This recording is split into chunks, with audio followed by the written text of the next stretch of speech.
Morning, good afternoon, and good evening, everybody. How are you doing today? As usual, I'm very excited to meet you. And again, we're going to have a wonderful, superb conversation. So, the question I have to you this morning, storage, yeah, is the holy grail of the industry. That's what we were saying, isn't it, right? So, we should all be very happy to have storage developing, isn't it? And we should be seeing storage in every and any project that is coming across, isn't it? And this is exactly what we're going to be talking about. Does the reality reflect actually this perception? That's what I like to talk to you about and see what you are thinking, right? And the topic is going to be storage in a commercial and industrial project, solar project. Is it worth it? Do you think it's worth it? Let me know. Let me know and actually drop your response in the comments. And just before we dive a little bit more deeper in the conversation, as usual, let me first of all introduce myself. So my name is Tony Teo. I'm the founder and CEO of Renewable in Africa, and we are your Africa clean energy champion. And even more than that, we are your global clean energy champion. Why am I saying that? For the simple reason that in this channel, we're definitely going to provide you with all the information you need. You may be an investor and thinking, I have lots of money. I like to pour my money into the sector and make sure that I can reap the benefits, reap the returns. Where can I get information? Hey, come to Renewables in Africa channel. You get those information. Just look at all the videos we've done already. Or you may be a professional thinking, okay, I'm fed up with the career that I've had before. I want to play my part in this fantastic industry that is developing. But where can I start? Yeah, where and how can I start? Same thing. Just by looking at us, Renewable in Africa channel, you will find your responses and also look at some courses that we've done in the past. I promise you, you won't be disappointed. Or you may be a business thinking, I like to start the green revolution within my company to decarbonize all the operation. How do I proceed? Same thing. In here, Renewable in Africa channel, you also will have your responses. So I'm delighted to have the opportunity to talk to you every Sunday. And the beautiful thing is that even on Wednesday now, on the Wednesday, we also now going live.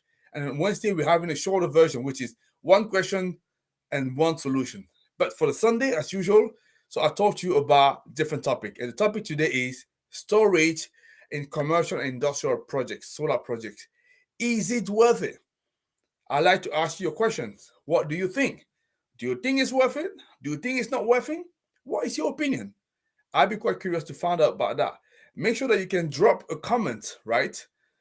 In the chat, and I'd be very happy to pick it up. I can see somebody has already dropped a question. Oh wow, look at that. Excellent. There's already people that are looking at us. That's brilliant. I love it. I love it. It means that you guys are very engaged. So this is a topic that is clearly on the I would say in the lips of everybody, right? We're talking about storage and we know we're growing. Some people are actually saying that the storage industry, it's what solar used to be about 10, 15 years ago. And definitely prices are dropping. And because prices are dropping, the industry is also expanding. But as we're talking about right now, do you think storage is worth it? Just let me know what you think. So drop your response in the comments and I'll address that. So to dive into this topic, so what I thought is the best way for us to assess the situation and to respond to this question is to first of all understand why people at all are using storage. Yeah, why they're using storage, and then looking at some examples. And what I want to do for you today, I want to look at some example that we renewables in Africa have been seeing on the ground because you may not know we actually also developing solar project on the ground. So I can tell you, for example, we have project that we engaging with in Nigeria, in Kenya, but also in Benin, in other countries. And I'm going to be giving you our perception based on what we are doing. And like I say, let me know what you think. Maybe you agree, maybe you disagree, but I want to know what you are thinking. But before I go there, as usual, I'd like to share with you a couple of slides, just sort of give a little bit of a background information to people that could be completely new to the topic, right? Just a couple of slides. So when we're talking about, by the way, storage, we have another video, if I were two video in our channel where we're actually talking about storage, right? So you definitely want to go and browse all those different videos and look at that. That's why I'm saying we are your global clean energy champion. We have the response that you're looking for. But let's assuming for the time being that you have watched those videos. If it's not the case yet, please make sure that you go and do it. Let me just stop and say hello to Abubakar, to Bayanda, to Nick, who also are there joining. I have Nick, for example, joining from China. Excellent. Abubakar from Nigeria. Excellent. That's what I'm saying. We are your global clean energy champion. And I can see more and more people are watching us. So let's assume, as I say, that you have watched those videos talking about storage, right? I don't need to tell you exactly what is the use of storage, I'm assuming, yeah? So now let's go and understand what kind of different technology are still being used. But in fact, I may even actually explain very, very briefly so how and why we are using storage at all. So if you just give me a little second, I have a beautiful picture that actually will show you what it's all about. And then after that, yeah. So I will be sharing my screen. That or not, sorry. Yeah, I'll be sharing my screen here, and hopefully I should be able to share those slides with you. So give me a second. Yes, that's it. Oh no, sorry. Yeah, that's the one I want. Okay. That's the first one I want to share.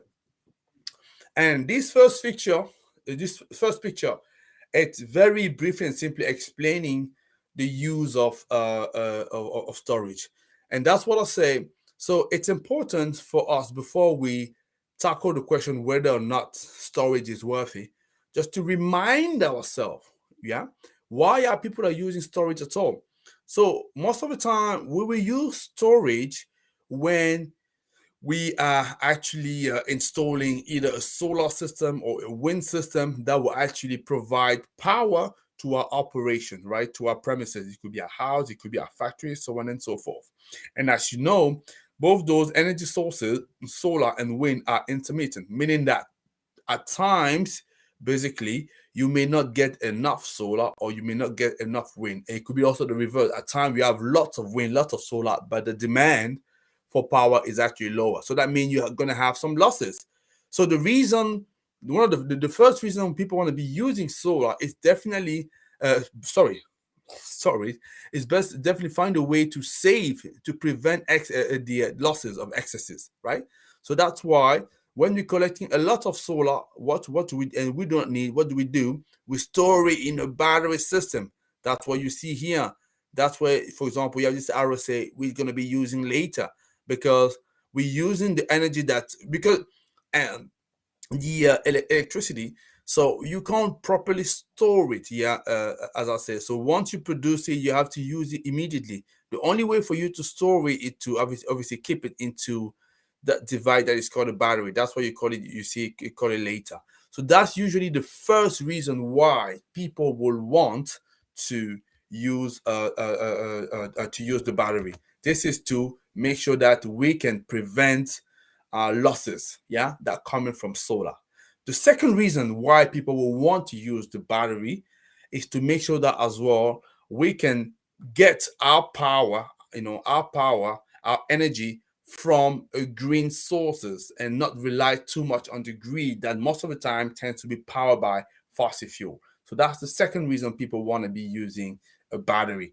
And the third reason, which could be related to the second reason, is simply the fact that we want to appear completely green, right? So those are the three main reasons most of the time people want to use the battery. One, we want to store energy, right? Excess energy so that we don't lose it, right? So we have a battery. The second thing, we want to break away from the grid or be less reliant on the grid that most of the time is powered by fossil fuel. And the third point is because we want to be fully green where possible, right?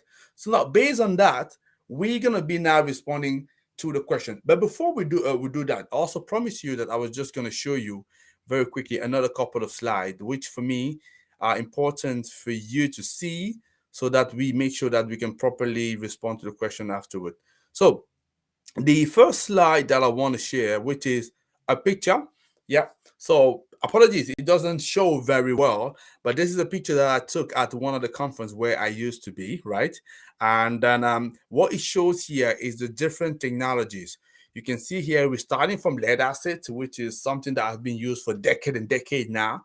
So across the world, searching as well in the African continent, all the way to lithium ion, and even nowadays we have new technologies. And you can see lithium ion, we're talking more and more about that. So the main thing to know about that is that they have a much higher energy density, right? So that means for the same volume, you have a lot more power that you can store, and that's what tends to be one of the key aspects of lithium ion. And I shared with you that. Now, I'm sure most of you are going to be interested that, okay, how does that compare when we look at that, looking at the cost, right? So let me see, because I think I also have a table that I want to share with you showing the prices. Yeah. So to give you an idea as well. So just give me a second as well. I'm just going to share again that screen. And after that, we can properly tackle the question. So where do we have that picture? Do we have it? Okay. I may have to share my entire screen. Yep. Let me share my entire screen. That'll be easier. I think you can see that. And you can see this also, this little graph, right? So what it shows here, you have lead acids, you have high temperature batteries, you have flow batteries, lithium ion, and so on and so forth. And what we have, so we have actually a cost comparison between 2016 and 2030, right? So just to give you an idea where we are.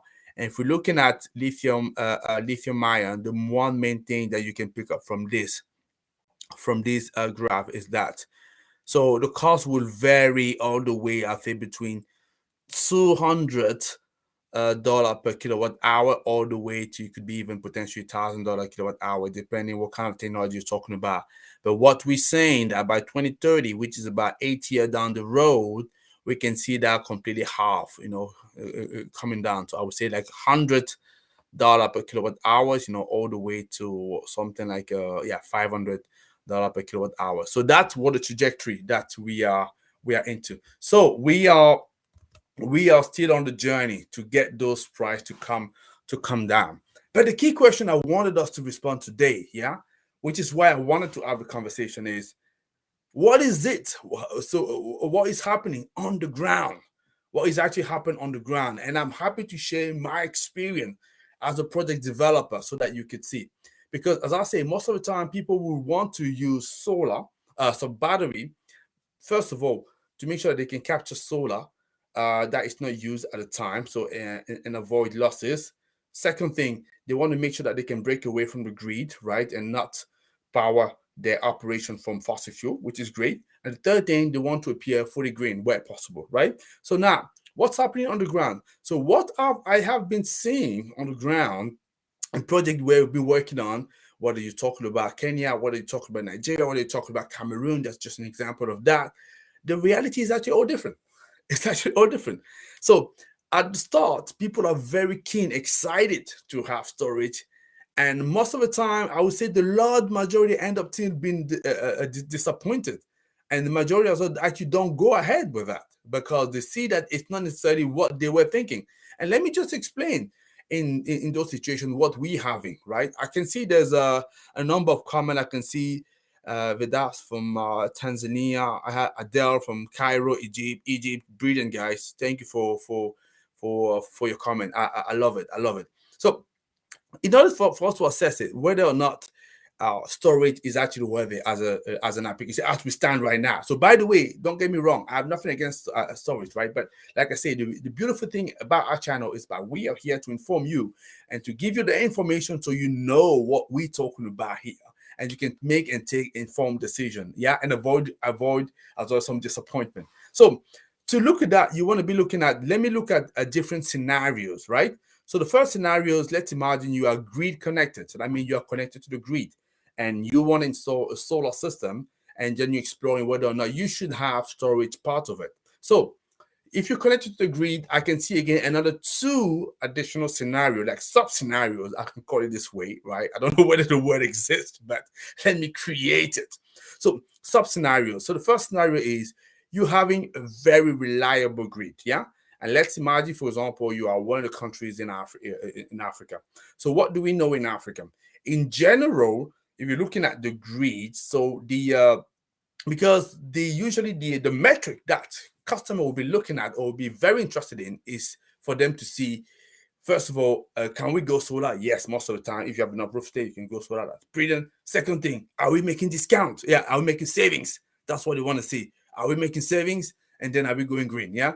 So are we making savings? So that would depend on how much you're paying for the grid. So most of the time, if you're grid connected, the grid in Africa, okay, it varies many places, but let me say it ranges between, I would say, $10 cents. It can go all the way to $20 cents. It depends. It depends where you are. So when you have a solar installation within this range, most of the time, okay, not every country, but in many countries, obviously, it's the solar solution will be cost competitive, providing you have also enough roof space to accommodate a system that is able to absorb as much as possible your power demand. So in this configuration, solar will be cost effective. Now you start thinking about, am I good in adding a, a storage a storage device there?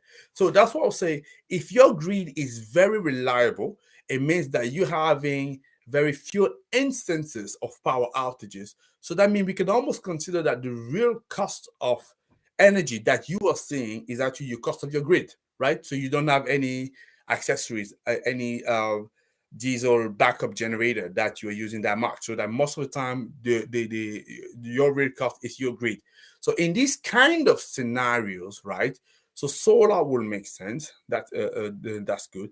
If you're adding a battery, so what you need to know is, well, the battery, it depends as well. So how much storage you want? What am I talking about here? For example, do you want, for example, just a couple of hours storage, meaning that every day you have about an hour or two that are available just in case you need to use it?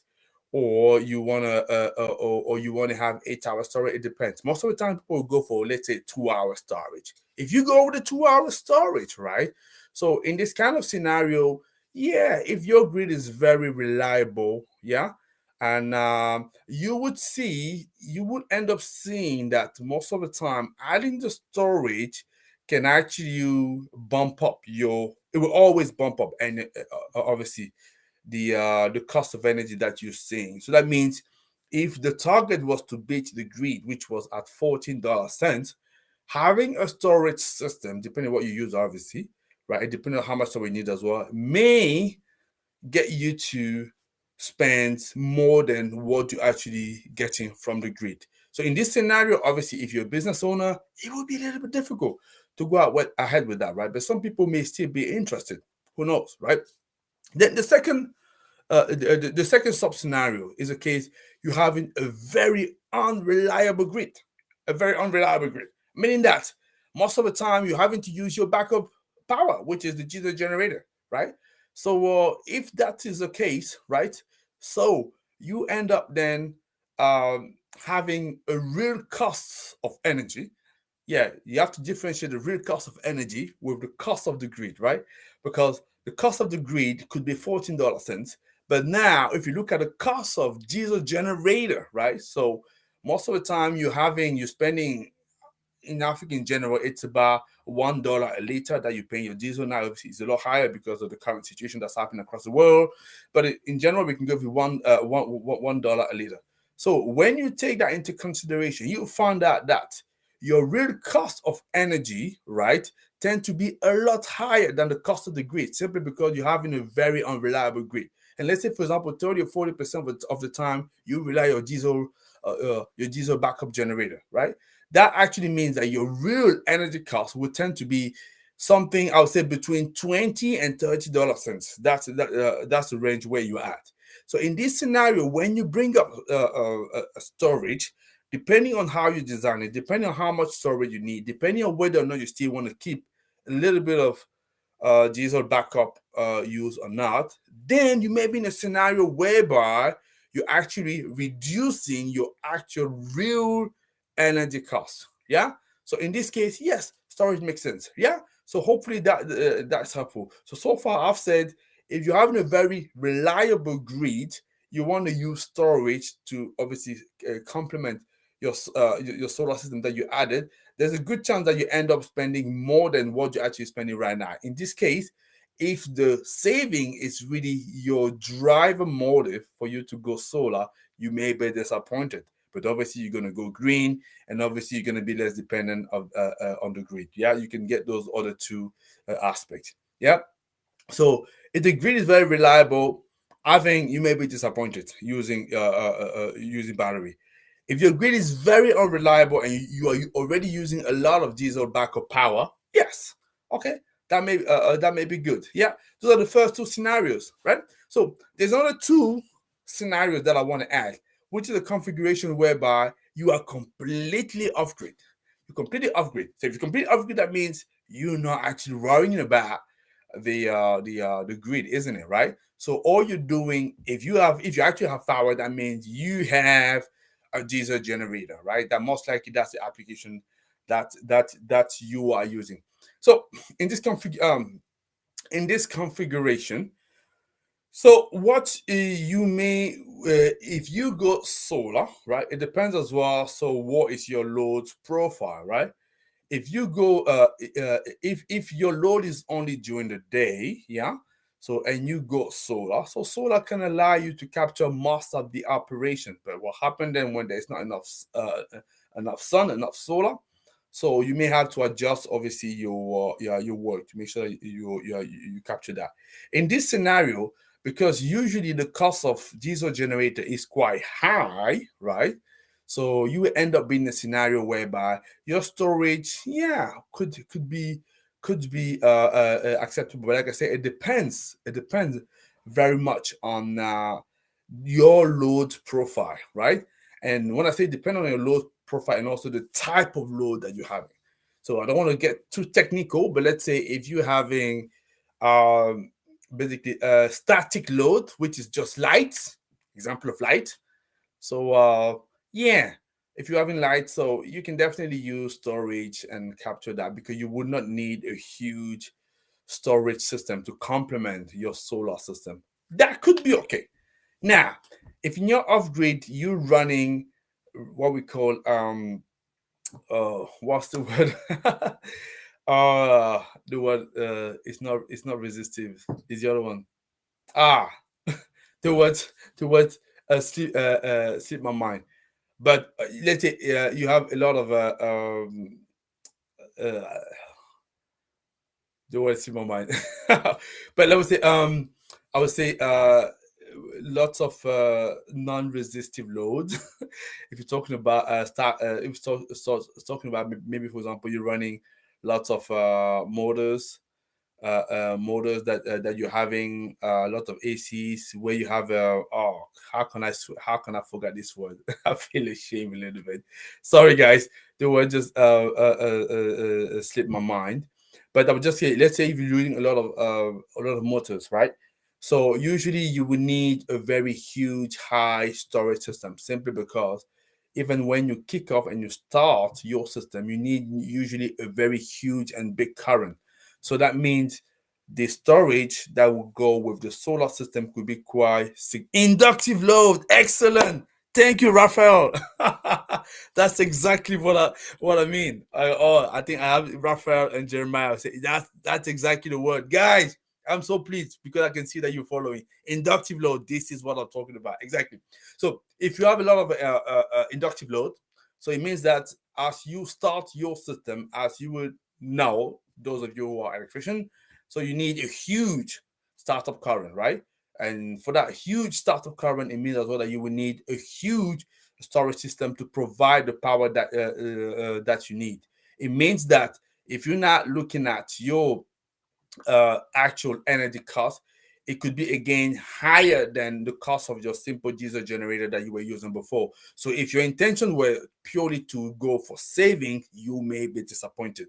But if the load that you're using are more resistive, like the kind of load like the light, it doesn't need a huge startup current. Yes, you need a smaller, most likely a smaller a storage system in this scenario. Okay, it should be okay. You may end up with an energy, a real energy cost that is lower than your diesel generator, and it should be okay that for you then to go ahead. So I'm hoping that it makes sense. Just to summarize, because some of you may be a little bit lost, but what I say is actually four scenarios. First scenarios, if you're having a very reliable grid, most likely for a solar system, I wouldn't advise going for a storage system, because clearly it's going to bump up your price. You may be disappointed.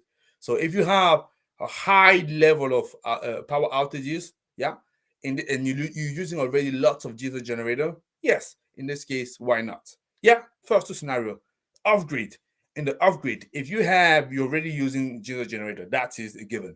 If you are having a load that's more driven by resistive load, in this case, you have a storage, and your storage may not be very significant, meaning that when you build then your solar plant plus your storage, so you can still have a system that is okay and end up with pricing that is favorable compared to what you had at the beginning. Now, if it's off grid and you're using a lot of inductive load because of the huge startup current, and where you need most likely a big a storage system to accommodate that current at the start, start, stop, start, stop. So to accommodate that, you may end up with, let's say, a tariff, a real tariff, or energy tariff that is higher than what you had at the beginning. In this case, again, you may be disappointed.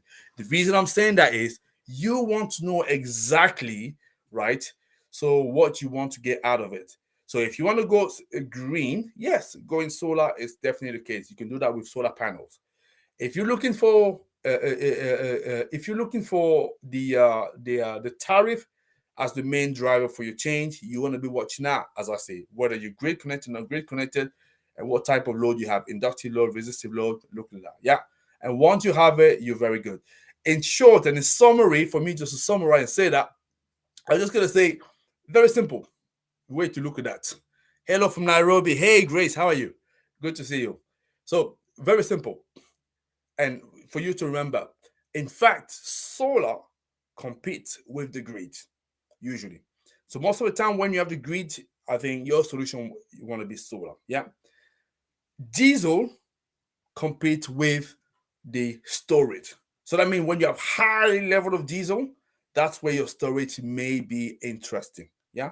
So you have to understand a little bit like that. So to make it quite simple, solar compete with the grid and storage compete with diesel. That's the thing. So that means if you don't use diesel in an operation, you're simply using the grid. Most likely, all you need is solar and have solar plus grid. Yeah, and you wouldn't need to go for a battery storage. So that's what I could say. But as I'm saying, this is the picture as we're talking about today. Yeah, that means in April 2022. And as I say, if you look at the trajectory that I showed you at the beginning, that's why I was showing that to you before, right? You can see that we're looking at by 2030 in 8 years time, basically the cost of those storage halving. And when we happen, that will completely change the dynamic. That's exactly what happened with solar. At the beginning, it was very high, as you know. So over the last 10 years, the cost of it was dropped by 80%. So if we're having the same kind of scenario for storage, it's going to change completely everything.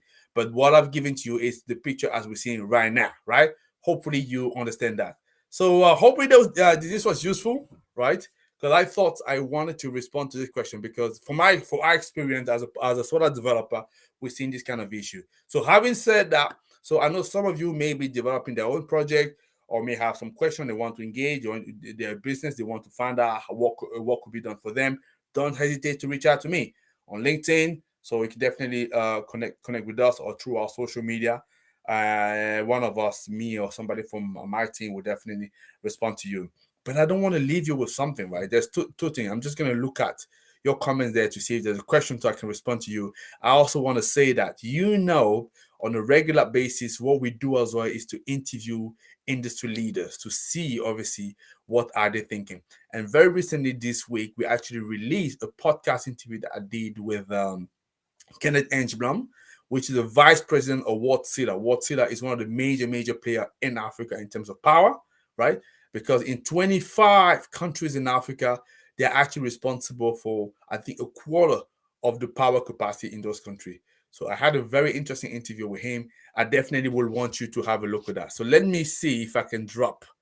Let me drop the link of of that interview right now. So please do me a favor, go and check it out, watch it, and leave a comment, yeah, and let me know what you think about that, yeah. So that's it. I'm done. Let me now look at some of the questions I can respond before we can call it a day. So let me just very quickly. I'm just gonna run the comments. Hello from China. Hello. How are you, Nick? Great. So who am I now? So Bayanda. Hi Bayanda, how are you doing? So I think it's worth it because because of curtailment, the excess. Okay.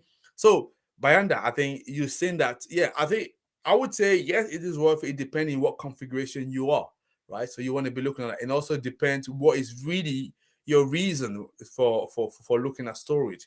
If it's only savings, then you clearly want to be watching out properly at what I have said, because as I say, I've seen many customer being disappointed. I can tell you. I mean, the last one was actually last week, right? Because as a company, they were insisting having storage, and we had to show them obviously why we thought in that particular occasion it was a little bit tricky to have storage, because we knew that cost was a main priority, for one of the main priority for them, right? And then we had to show them that, listen, we absolutely, like you, will want to have storage at some point in time, but maybe at this time it may not be recommended. But obviously, people are insisting and they have the money for that. We don't have any problem. Yeah. So that was just to respond to your question. Then we have Abubakar from Nigeria here. Abubakar, how you doing? Great to see you. So Robinson is saying, so that cannot go commercial without evolving the intermittency in supply. As such, there is a need to store energy, not using the day to provide night, so there's no sun and night during peak hours. So um you're right. So in the case of the commercial industrial applications, that's to say, it's very important to understand what kind of application we're talking about, what is really the company is looking for. Because one of the things I can say, for example, is big companies in Africa, especially those of them who are subsidiaries of larger international group, you may or may not know, but obviously those large international groups, especially if they come from Europe, for Europe now is passing as a law a very, very drastic plan, right, to drive the industry toward decarbonization, and then requesting, and will be requesting through law those companies to decarbonize their whole fleet, meaning that whether you're talking about Africa, the European offices, factories, but also the one abroad overseas, right? And not only that, they even wouldn't be forcing those companies to also decarbonize as well the supply chain. So that means almost every company will be involved, because you're either one of these big companies or you're part of the supply chain. So clearly people will be affected. So you want to be looking at the Fit for 55 roadmap that's the EU released toward end of last year. Very interesting to see. So let me continue. So Raphael, hello, great to see you. That's why I had Adele from Cairo, brilliant, great to see you too. So Vedas, that's from Tanzania, excellent. Thank you guys. So who do I? Robinson, the intermittency can be resolved locally. Hey, oh, Abdul was responding to Robinson. Hey, we have expert here. Excellent. I'm not the only one. So Ghana is in the house. Hey guys, Ghana, we're going to World Cup, right? See you in Qatar. So we have Pumlani. So how do we calculate storage? Okay, we probably need to take another another lesson about. But thank you for giving me the topic. I could be maybe focusing on that later on, breaking it down a little bit. We can look at that. But long story short, so you first of all want to work out how much energy you're consuming during the day, and how much of it is covered by your solar, and how much is left, and what is left. Then you want to decide whether you want the grid to pick it up, whether you want diesel to pick it up, or whether you want storage to pick it up. Yeah. So that's long story short to make it. Yeah. So who do we have then? We have Wilson from the western part of Kenya. Hey Wilson, how are you? You want to talk to Oluwa, who is my East Africa director in renewables in Africa. So I have Robinson again. Talk to Abdul. So how please? Okay, it's good to see people having conversation between themselves. So hello from Lakowe, Lagos. Hey, Ayodapo, how you doing? Yeah, good to see you. Good to see you. So, and that's where I have my brother, my friend Raphael, showing telling me about inductive load. Thank you very much. It slipped my mind, and I felt a little bit embarrassed. And I also had Jeremiah saying the same thing. Sunday, Jeremiah Sunday, thank you for that. Inductive load walls. Yes. Grace, say hello from Nairobi. Then I have Neil from Cape Town. Hey Neil, it's brilliant to see you connected, guys. Don't hesitate to reach out. It's good to see you guys connected and tell me obviously what kind of topic you want us to talk going forward, right? Because usually I used to have those talk for 20 and 30 minutes. Now I realize that it's become a little more difficult to do it in less than 30 minutes because people get engaged and that's what I want. I can't complain about that. Grace was saying, I'm fine. Have you heard of Fuel Safe Controller? Absolutely. I've heard about it. It brings about the integration between solar and diesel generator and reducing your grid cost. You're right. Absolutely. And in fact, in the application that I was referring to, I can't mention the client. I can simply say that it's in Kenya actually. This is what we have suggested to use generator but fuel safe controller. So that means even if you have a big generator, right, with fuel safe controller, it only makes sure that what you're really spending is really what is the diesel that you've been using. Yes, I've heard about it. Yeah. So and thank you for mentioning that. It's Grace. Yeah, it is great. By the way, Grace. So who are you working for? So always good to know. And then I don't investing. Okay, okay, that's me sharing the link. So I hope you can see that. Go and click that. I have Neil that will say, what would you say is the business model of choice in Africa? Ownership of energy storage as a service. Very interesting question. Very interesting question. Again, that could be another idea for topic. So let me pick it up for another idea for another live. But in short, I would say it would depend on the scenarios and depends on the application, depend on the country, right?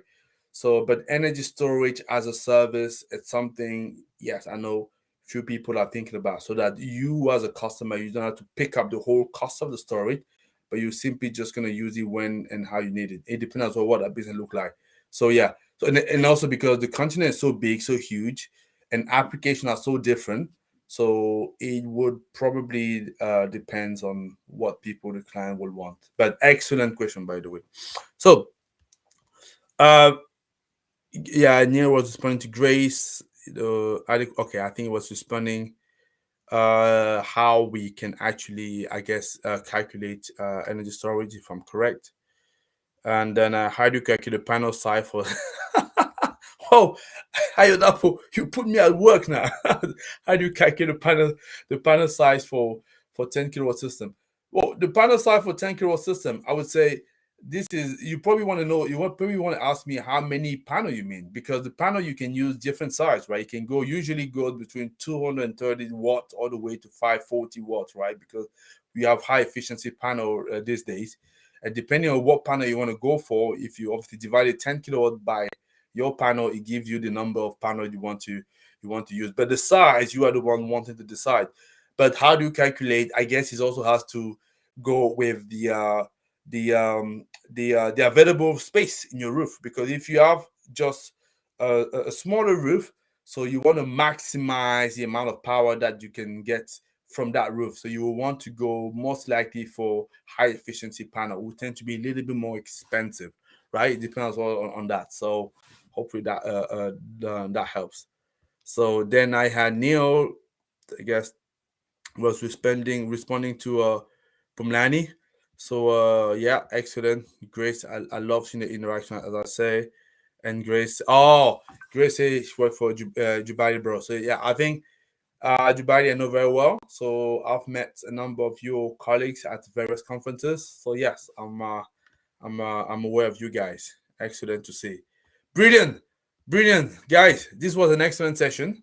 So I don't know for you, I had a good time, and I'm very very pleased and excited to see so many reactions. So it means that we are, we are having people that are following. I just want to say, don't forget that since this week, we also now have a second slot on the Wednesday. But on Wednesday, I'm doing my best to keep it a little bit shorter. I'm just going for one simple question, one simple answer. I don't detail too much, just to keep it relatively short. Yeah, on a Wednesday, and I've done it at 6 p.m. BST time, British Standard Time. So I'm still thinking about what is the best slot for the Wednesday. So I haven't decided yet. But for the moment, let's go for 6 p.m. Yeah, but that's what I can say. But yeah, guys, I had a great pleasure talking with you. I don't think there's any other question. Yeah, I had a great pleasure talking with you, and I can see that you also have enjoy the conversation. Look at the link that I've shared with you. So looking at that conversation with Mr. Angelom from Wartsila, and yeah, and leave comments. Let me know what you think and share it. Because the great thing is, we're actually broadcasting on YouTube, on LinkedIn, on Twitter, but also on Facebook. I'm talking about this one, so which is brilliant. Yeah, I hope that you will enjoy with me, guys. It was a pleasure to talk to you, and then as I usually say, may the sun be with you. And go pelo, which in my language say means thank you. Take care, guys.